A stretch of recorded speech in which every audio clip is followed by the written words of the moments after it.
neza, mwiriwe, mwaramutse neza, ndabasuhuje mu bice bitandukanye muherereyemo, amahoro y'Imana nabane namwe. Mbahaye ikaze rero mu kiganiro cy'uyu munsi, tugiye kureba uburyo ubushize twabonye uruhu rwumye, dry skin, uburyo ki nyine ibi bitera kugira ngo urebe ikibazo gihari gikemure. Hanyuma rero uyu munsi tugiye kureba uburyo ibyo ugomba kureba, ibyo ugomba kugura kugira ngo woge wisige bigufashe. Mbere y'uko mbivuga rero, ndashaka kugira ngo mbanze mubwire ikintu cya mbere cy'ingenzi ku muntu ufite uruhu rwumye. Uruhu rwumye ni uruhu rukeneye ibintu biri biri original. Nimba naguze iyi vaseline, urareba iyi vaseline y'abagabo y'ubururu bakunda kwitira abagabo buri gukora kuri dry skin rwose pe.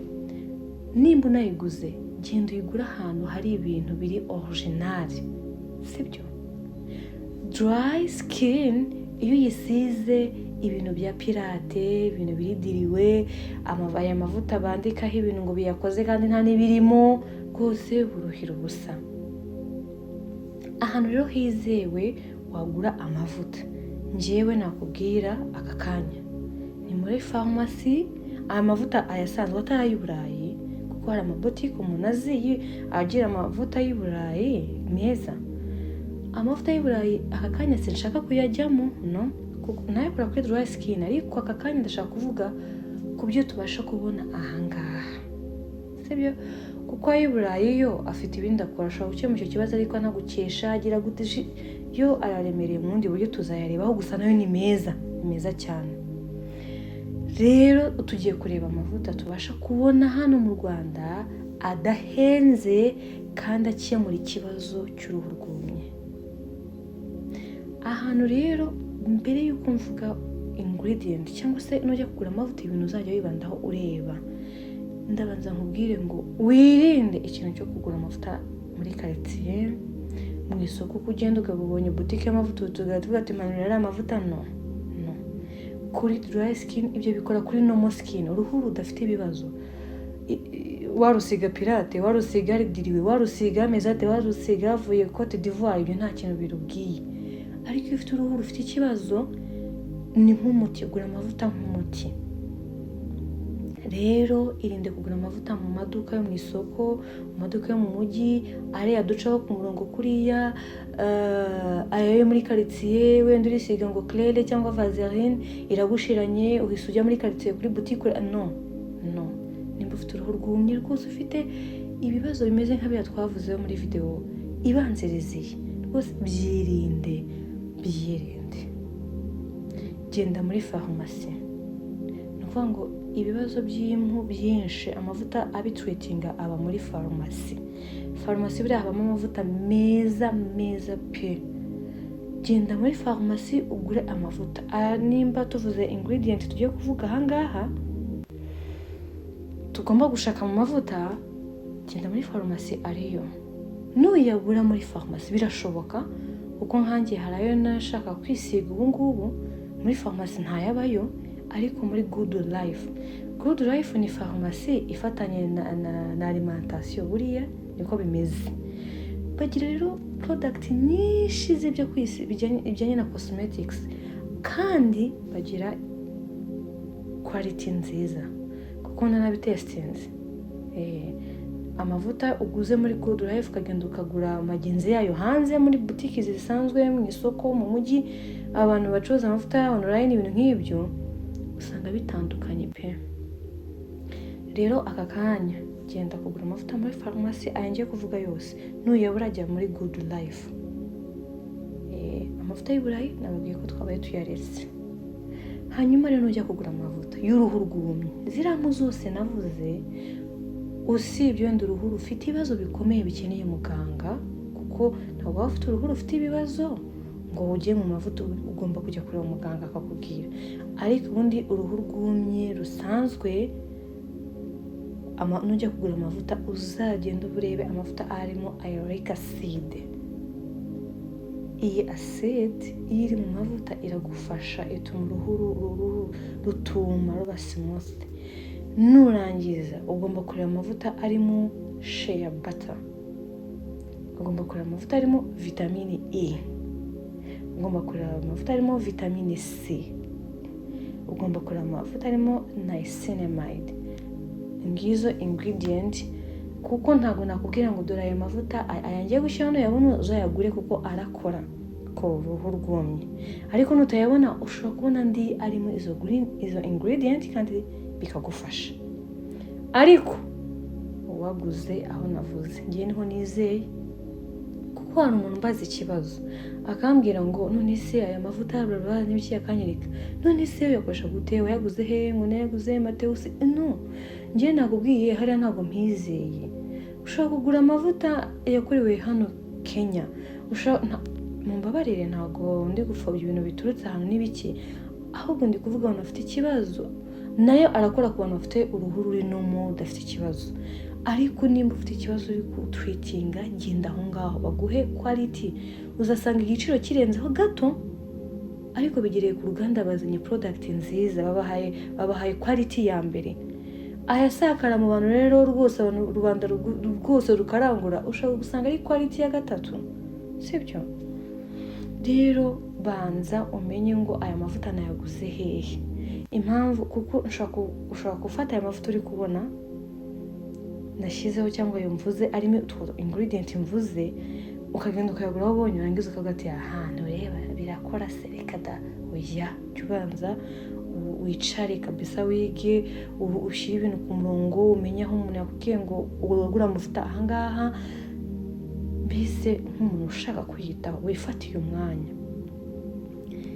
Tuvuze ingredient ugomba kureba mu mavuta, izo ngizo nizo ugomba kureba. Warangiza mu mavuta rero hari ingredient ugomba kubona ugahita ureka kugura ayo mavuta. Hari ikinyabutabire cyitwa paraben, icyo ngicyo kiri mu mavuta ntabwo gikora n'uruhu rwumye. Amavuta afite impumuro, fragrance, ntabwo amavuta arimo fragrance, ugomba kureba fragrance free. Iyo arimo fragrance ntabwo iyi produit chimique iri mu mavuta ikorana n'uruhu rwumye. So ni ukugenda ureba iki fragrance free. Ibi bintu uko ari bibiri ukareba ko bitari, ariko cyane cyane fragrance ni mbi ku bantu ku mavuta, kandi buriya amavuta menshi ibamo, iyo itarimo biba biri specifique ku icupa, ku buryo ushobora no guhita ubibona habanza byanditseho ko ari free. Utwo tuntu tubiri ukatureba ukatwirinda mu mavuta mu gihe tugiye kwiga kuri iki kibazo cy'uruhu rwumye.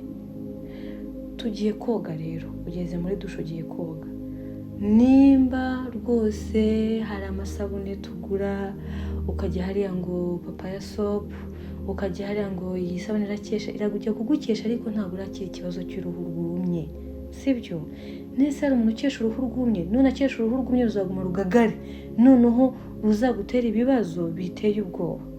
Gukesha uruhu rufite ikibazo ni hahandi rusaza nabi, rusaza rukanyarara rwino, ugasanga umuntu uruhu rwabaye nk'urw'abakecuru kandi akiri na muto. Ibintu byo gukesha wibyitaho, ahubwo wireba ibintu bituma uruhu rwawe ruba smooth, health, noneho uzabone kujya mu bindi nyuma. Kuko ikintu cyiza cy'uruhu, iyo umaze kuruha ingredient ituma ruba smooth, dry ikavaho, kuba dry bikavaho, n'ibindi byose wagerageza yego bitarwangiza nta kintu bitwaye. Tugiye muri dushe rero, ugiye koga, gifura gifura rwose, cishamo umurongo utukura. Aya masabune ugura yo koga, nguciye hariya ngo akarimo agakarito keza, byihorera ibyo bintu, sibyo? Urimo uragura isabune y'ibihumbi 8 guhenze, kandi hari Dove y'ibihumbi 2 ariyo igomba kugufasha. Dove izi sabune ndi gushyiraho nizo zifasha, sibyo? Gifura yireke, genda ugure amasabune muri farumasi ariyo, gusa hari igihe abahenze. Hari nk'iyo nagiye kugura rwose nanjye nayikunze, banshi ibihumbi nimba ari 40 na bingahe, numva ntibirimo. iyo ntari muri mood yo kurekura amafaranga ngiye noga Dove. Narababwiye mu video yanjye abanza, Dove ni isabune nziza ifite pH ntoya itangiza uruhu, yaba ari Dove bar soap iri ikomeye nyine, yaba ari Dove liquid soap, umva rwose birakora. Kandi liquid soap igura ibihumbi bingahera 6 nimba mbyibuka neza, kandi imara igihe pe, imara igihe. Noneho kano ka bar soap ka Dove kagura 2. uri kubyumva? Ku masabune rero, aya masabune muri kugenda mubona niyo umuntu ufite dry skin agomba kwibandaho. Nta yindi sabune nabonye isanzwe ya makeya nabereka pe itari Dove. Nibikuyobera uzifatira isabune z'abana, rwose pe wigurira agasabune k'abana, hari ni twinshi, watureba ukatugura. Noneho ugomba kwibanda koga ku masabune ari mousse, cyangwa se hari bath oil, hari n'amasabune ari oil, woga ari isabune rwose ariko igasigara ku ruhu wumva runyerera. Hari n'amasabune ari liquide y'amazi nyine, niyo agenewe abantu bafite uruhu rufite ibibazo byo kuma. Turabyumvikanye, turi kubigendanamo neza. Twabonye amavuta, ingredients zigomba kuba ziyakoze, nabaye n'ingero z'amavuta. Tubonye amasabune, kugomba kwiyogera amasabune ari liquid. Noneho utaba uri kubona ayo masabune ugafata Dove ya 2 isanzwe cyangwa 3, muri farumasi ni 3. Hanyuma umuntu ufite uruhu rwumye, biba byiza niba umaze koga twakoresha aya masabune tuvuze meza yoroheye uruhu, ataremereye uruhu. Urisize ya mavuta twagiye tubona.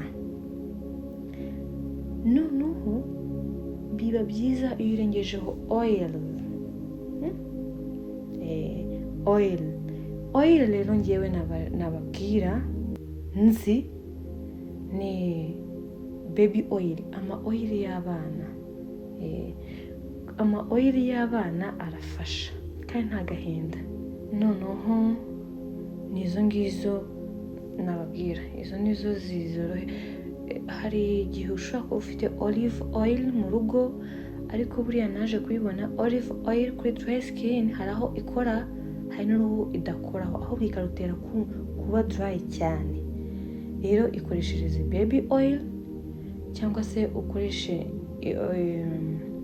oil yindi iyo ngiyo twabonye kuri ku ifoto, ni sawa, aho ngaho ni sawa. Iyo umaze koga ukarenzaho oil rwose ni byiza, uruhu ruranetera, nimba ariko babivuga.